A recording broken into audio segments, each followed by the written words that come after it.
કેમ છો મારા મિત્રો? સમાચાર સવારમાં આપનું સ્વાગત છે। વિડીયોમાં જોડાયેલા નવા દર્શકો ચેનલને સબસ્ક્રાઇબ કરી લો અને જૂના દર્શકો વિડીયોને લાઇક કરી દો। તો ચાલો જોઈએ આજના તાજા અને સૌથી મોટા સમાચાર। રાજ્ય પર એકસાથે 4 મોટી સિસ્ટમ સક્રિય। રાજ્યમાં આગામી 24 કલાક સુધી ભારેથી અતિભારે વરસાદની આગાહી છે। એકસાથે 4 મોટી હવામાન સિસ્ટમ સક્રિય થવાથી સમગ્ર ગુજરાતમાં વરસાદી માહોલ જામ્યો છે। ગુજરાતની નજીક મજબૂત લો પ્રેશર, ચોમાસાની મુખ્ય ધરી, ભેજવાળા પવનો અને બંગાળની ખાડીમાં સાયક્લોનિક સર્ક્યુલેશન જેવા પરિબળોને કારણે મેઘરાજા આક્રમક બન્યો છે। અનેક વિસ્તારોમાં સતત અને ભારે વરસાદની શક્યતા છે। વલસાડમાં વરસાદે તોડ્યા તમામ રેકોર્ડ। દક્ષિણ ગુજરાતમાં મેઘરાજાએ ભારે કહેર વર્તાવ્યો છે। વલસાડ જિલ્લામાં વરસાદે અગાઉના તમામ રેકોર્ડ તોડી નાખ્યા છે। 24 કલાકમાં ઉમરગામમાં 1064 મીમી વરસાદ નોંધાતા તે દેશનું સૌથી વધુ વરસાદ ધરાવતું સ્થળ બન્યું છે। હવામાન વિભાગના આંકડા મુજબ છેલ્લા 70 વર્ષમાં 24 કલાકમાં નોંધાયેલો આ ત્રીજો સૌથી વધુ વરસાદ છે। ભારે વરસાદને કારણે સમગ્ર વિસ્તારમાં જનજીવન વ્યાપક રીતે પ્રભાવિત થયું છે। સીએમ અધિકારીઓ પર લાલઘૂમ। અમદાવાદમાં અનેક વિસ્તારોમાં પાણી ભરાતા જનજીવન ખોરવાયું છે। સૌથી વધુ અસરગ્રસ્ત દક્ષિણ પશ્ચિમ ઝોનમાં સીએમ ભૂપેન્દ્ર પટેલે ઉચ્ચ અધિકારીઓ સાથે ઇમરજન્સી બેઠક યોજી હતી। પાણીના નિકાલમાં વિલંબને લઈને સીએમએ નારાજગી વ્યક્ત કરી જવાબદાર અધિકારીઓને તાકીદ કરી હતી। કેબિનેટ મંત્રી ઋષિકેશ પટેલે જણાવ્યું કે તમામ ઉપલબ્ધ પંપ અને સાધનોનો ઉપયોગ કરીને યુદ્ધના ધોરણે પાણીનો નિકાલ કરવા તંત્રને આદેશ અપાયા છે। પીએમ મોદીની મોટી જાહેરાત। પીએમ મોદીએ મોડી રાત્રે એક વિડિયો સંદેશ જાહેર કરીને કહ્યું કે પેપર લીક કોઈ સામાન્ય બાબત નથી। આ અંગે છેલ્લા 2.5 મહિનામાં ઘણા અસરકારક પગલાં લેવાયા છે અને દોષિતોને પકડીને જેલમાં મોકલી દેવાયા છે। ફાસ્ટ ટ્રેક કોર્ટ માટે વિવિધ વિભાગોને સૂચના આપી હતી, જેનો પ્રસ્તાવ પણ મોડી રાત્રે મળી ગયો છે। કેબિનેટમાં તેને આખરી રૂપ આપીને ટૂંક સમયમાં બિલ લાવી અને કડક કાયદો બનાવવામાં આવશે। સોનમ વાંગચુકે ભૂખ હડતાળ તોડી। 26 દિવસના ઉપવાસ બાદ સોનમ વાંગચુકે તેને સમાપ્ત કરવાનો નિર્ણય લીધો છે। કેન્દ્રીય મંત્રી જેપી નડ્ડા અને જીતેન્દ્ર સિંહ સાથેની મુલાકાત પછી તેમણે આ ઉપવાસ તોડ્યા છે। જો કે તે બાદ અભિજીત દીપકે એક નવો વિડિયો જાહેર કરીને સ્પષ્ટ કર્યું કે હવે જ્યાં સુધી ધર્મેન્દ્ર પ્રધાનનું રાજીનામું ન મળે ત્યાં સુધી વિરોધ પ્રદર્શન ચાલુ રહેશે। તેમણે કહ્યું, વાંગચુકના આ બલિદાનને વ્યર્થ જવા દેવાશે નહીં। વરસાદનું રેડ એલર્ટ, કામ વગર બહાર ન નીકળવા સૂચના। ગુજરાતમાં ચોમાસું પૂર્ણપણે સક્રિય થતા હવામાન વિભાગે આગામી 27 જુલાઈ સુધી સાર્વત્રિક વરસાદની આગાહી કરી છે। ખાસ કરીને આગામી 24 કલાક દરમિયાન દક્ષિણ અને મધ્ય ગુજરાતમાં ભારેથી અતિભારે વરસાદ પડી શકે છે। અતિભારે વરસાદની શક્યતાને પગલે નવસારી અને વલસાડમાં રેડ એલર્ટ જાહેર કરાયું છે, જ્યારે સુરત, તાપી અને ડાંગમાં ઓરેન્જ એલર્ટ અપાયું છે। પૂર જેવી સ્થિતિ સર્જાવાની શક્યતા છે। ધર્મેન્દ્ર પ્રધાન રાજીનામું નહીં આપે। નીટ પેપર લીક મામલે કેન્દ્રીય શિક્ષણ પ્રધાન ધર્મેન્દ્ર પ્રધાનના રાજીનામાની વિપક્ષની માંગણી વચ્ચે સરકારે સ્પષ્ટ સંકેત આપ્યો છે કે તે આ માંગણી સ્વીકારશે નહીં। સરકારી સૂત્રોના જણાવ્યા અનુસાર ધર્મેન્દ્ર પ્રધાન રાજીનામું નહીં આપે કારણ કે સરકાર આને સમસ્યાના ઉકેલ તરીકે જોતી નથી। જોકે તે પરીક્ષા પ્રણાલીમાં સુધારો કરીને પોતાની જવાબદારી નિભાવશે। અનશન પૂર્ણ થયા છે, આંદોલન નહીં। નીટ પેપર લીક અને શિક્ષણ સુધારાની માંગ સાથે 26 દિવસથી ભૂખ હડતાલ પર બેઠેલા સોનમ વાંગચુકે સરકારના આશ્વાસન બાદ પારણા કર્યા છે। વાંગચુકના અનશન સમાપ્ત થયા બાદ અભિજીત દીપકે સ્પષ્ટ કર્યું કે તેમનું આંદોલન પૂર્ણ થયું નથી। તેમણે વાંગચુકના ત્યાગની પ્રશંસા કરી હતી અને જાહેરાત કરી હતી કે શિક્ષણ મંત્રી ધર્મેન્દ્ર પ્રધાન રાજીનામું ન આપે ત્યાં સુધી જંતર મંતર પર શાંતિપૂર્ણ વિરોધ પ્રદર્શન સતત ચાલુ જ રહેશે।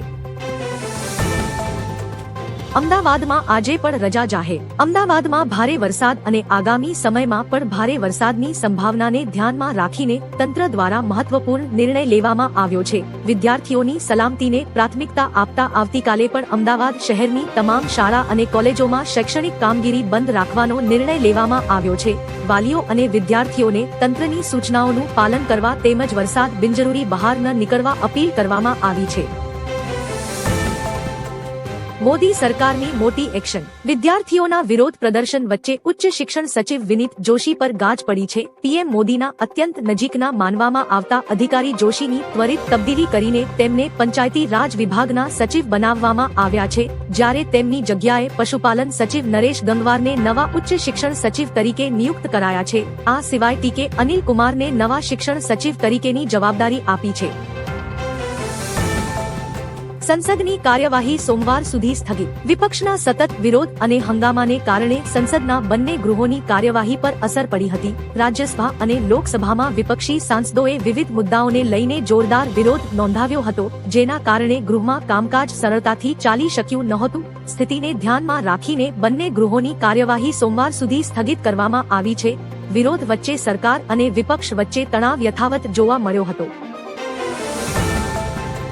નદીના પૂર વચ્ચે 30થી વધુ લોકો એરલિફ્ટ. નવસારી જિલ્લાના ગણદેવી તાલુકાના ભાટ ગામે અંબિકા નદીના પાણી સતત વધતા ઝીંગા ફાર્મ પર 30થી વધુ લોકો ફસાઈ ગયા હતા. ફસાયેલા લોકોના વિડીયો વાયરલ થયા બાદ જિલ્લા વહીવટી તંત્ર તાત્કાલિક હરકતમાં આવ્યું હતું. વાયુસેનાના હેલિકોપ્ટરની મદદથી તમામ લોકોને સુરક્ષિત રીતે એરલિફ્ટ કરવામાં આવ્યા છે. આ ઉપરાંત મેંઢાર ગામે પણ ઇન્ડિયન કોસ્ટ ગાર્ડ દ્વારા યુદ્ધના ધોરણે સફળ એર રેસ્ક્યુ ઓપરેશન કર્યું છે.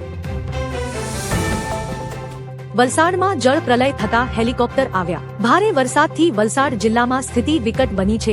ઉમરગામ, વાપી અને સેલવાસમાં પાણી ભરાતા ભારે તારાજી સર્જાઈ છે. અમદાવાદ મુંબઈ નેશનલ હાઈવે પર 20 કિમી લાંબો ટ્રાફિક જામ થયો છે, જ્યારે ટ્રેનો રદ થતા મુસાફરો રસ્તામાં અટવાયા છે.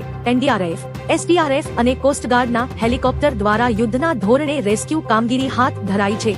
10થી વધુ લોકોને પૂરના પાણીમાંથી સુરક્ષિત બહાર કાઢવામાં આવ્યા છે. ગુજરાતના આકાશમાં 12થી 16 કિમી જાડા વાદળોના થર. ઇસરો અને આઈએમડીના સેટેલાઇટ ડેટા અનુસાર દેશના આશરે 95% ભૂભાગ પર ઘાટા વાદળો છવાયેલા છે. 22 જુલાઈની ઇનસેટ 3DR અને ઇનસેટ 3DS તસવીરોમાં સમગ્ર ભારત વાદળોથી ઢંકાયેલું જોવા મળ્યું હતું. ગુજરાતના આકાશમાં 12થી 16 કિમી જાડા વાદળાનો થર જોવા મળ્યો છે. 2026માં નબળા ચોમાસાની આગાહી છતાં દેશમાં વરસાદ થઈ રહ્યો છે. વાદળોની ટોચ વાતાવરણમાં 16 કિમી ઉપર સુધી ચઢી રહી છે. અમદાવાદ પર સૌથી મોટો ખતરો. અમદાવાદ પર ચક્રવાતી વાદળો સ્થિર થતા ભારે વરસાદનો ખતરો વધ્યો છે. હવામાન વિભાગના જણાવ્યા મુજબ આજની સરખામણીએ આવતીકાલે ભારેથી અતિભારે વરસાદ પડી શકે છે. અગાઉ અમદાવાદ માટે જાહેર કરાયેલ યલો એલર્ટને હવે આગામી 3 દિવસ માટે રેડ એલર્ટમાં બદલવામાં આવ્યું છે. ભારે વરસાદની આગાહીને પગલે વહીવટી તંત્ર પણ સતર્ક બન્યું છે અને નાગરિકોને જરૂરી સાવચેતી રાખવા અપીલ કરવામાં આવી છે. પેપર લીકને લઈને સરકારનો મોટો નિર્ણય. કેન્દ્ર કેબિનેટે પેપર લીક અંગેના કાયદામાં સુધારો કરવાના બિલને મંજૂરી આપી દીધી છે. નવા કાયદા હેઠળ પેપર લીકમાં સામેલ ગુનેગારોને 10 વર્ષ સુધીની જેલ અને 10 કરોડ સુધીનો દંડ થઈ શકે છે. કેસોની સુનાવણી ફાસ્ટ ટ્રેક કોર્ટમાં થશે અને 3 મહિનામાં ચુકાદો આપવાની જોગવાઈ છે. આ સુધારાનો મુખ્ય હેતુ પરીક્ષા પ્રક્રિયાને વધુ સુરક્ષિત અને પારદર્શક બનાવવાનો છે. અમદાવાદમાં રેસ્ક્યુ માટે આર્મી ઉતારાઈ. અમદાવાદમાં 16 કલાકમાં 18 ઇંચ વરસાદ વરસતા સિઝનનો અડધોઅડધ વરસાદ એક જ દિવસમાં નોંધાયો છે. બોપલ, બાકરોલ અને આંબલી જેવા પોશ વિસ્તારો જળમગ્ન બન્યા છે. સોસાયટીમાં પાણી ભરાતા આર્મીની મદદ લેવી પડી છે. 50થી વધુ આર્મીના જવાનો 2 બોટ અને લાઈફ જેકેટ સાથે રેસ્ક્યુ કામગીરીમાં જોડાયા છે. બોટ મારફતે ફસાયેલા લોકોને સુરક્ષિત બહાર કાઢવાના પ્રયાસો ચાલી રહ્યા છે.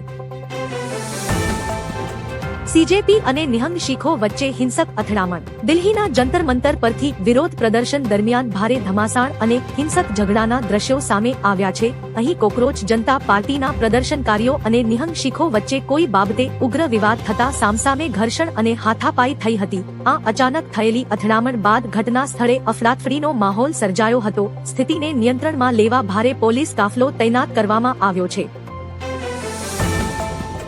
સોનિયા ગાંધીએ કહ્યું, સરકાર વિદ્યાર્થીઓને દેશના દુશ્મન સમજે છે. સોનિયા ગાંધીએ દેશની શિક્ષણ વ્યવસ્થા અને વિદ્યાર્થીઓના પ્રદર્શન મુદ્દે મોદી સરકાર પર આકરા પ્રહારો કર્યા છે. ધ હિન્દુ અખબારના લેખમાં તેમણે જણાવ્યું કે સરકારે શિક્ષણ વ્યવસ્થાને અત્યંત કમજોર બનાવી દીધી છે અને તે વિદ્યાર્થીઓને દેશના દુશ્મન માની રહી છે. સંવાદ કરવાને બદલે સરકાર હિંસાનો માર્ગ અપનાવે છે. સોનિયા ગાંધીએ ભારપૂર્વક ઉમેર્યું કે અમે તમામ વિદ્યાર્થીઓની સાથે ઊભા છીએ.